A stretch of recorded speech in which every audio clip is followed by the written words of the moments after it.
में जमीन सिर्फ संपत्ति नहीं, पहचान और भविष्य का सवाल भी है। यही वजह है कि जमीन से जुड़े विवाद, मापी और कागज के चक्कर सालों से लोगों को परेशान भी करते रहे हैं।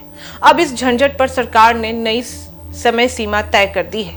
नमस्कार, मैं फरीदा गजल और आप देख रहे हैं एक न्यूज़ 24। देखिए, मुख्यमंत्री नीतीश कुमार ने ऐलान किया है कि जमीन मापी से जुड़े लंबित आवेदनों का निपटारा 31 जनवरी तक कर दिया जाएगा।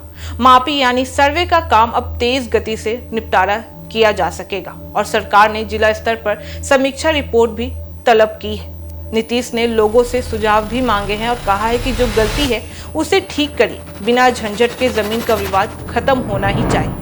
बिहार में जमीन से जुड़े विवाद हमेशा से बड़ी सामाजिक और प्रशासनिक चुनौती रही है।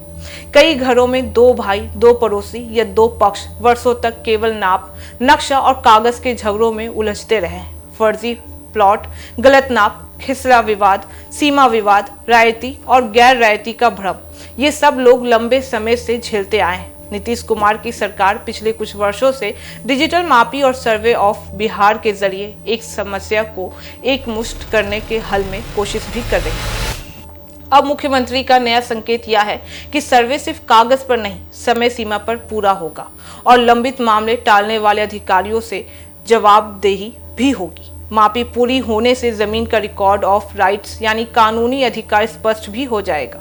इससे म्यूटेशन, रजिस्ट्री, बैंक लोन, जमीन बिक्री और घर बनाने से जुड़ी प्रक्रिया आसान भी हो जाएंगी।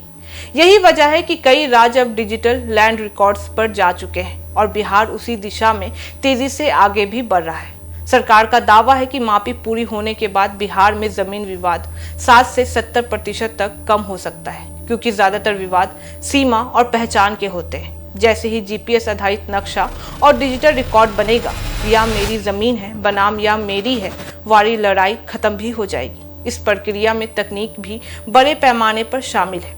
Drone mapping, GPS survey, online portal और डिजिटल रिकॉर्डिंग, इस नए रजिस्ट्री मॉडल को भी समर्थन मिलेगा, क्योंकि पहले सरकार ने रजिस्ट्री के बाद म्यूटेशन मॉडल लागू किया है। राजनीतिक रूप से यह कदम नीतीश कुमार के प्रशासनिक सुधार वाले चेहरे को मजबूत भी करता है। नीतीश हमेशा से अपनी राजनीति को सामाजिक न्याय, प्रशासनिक सुधार के मॉडल पर चलाते आ रहे हैं। भूमि सुधार का यह चरण उसी लकीर पर भी रहेगा। जनता के नजर से फायदा यह है कि जमीन बेचने या खरीदने में धोखे की गुंजाइश कम हो जाएगी।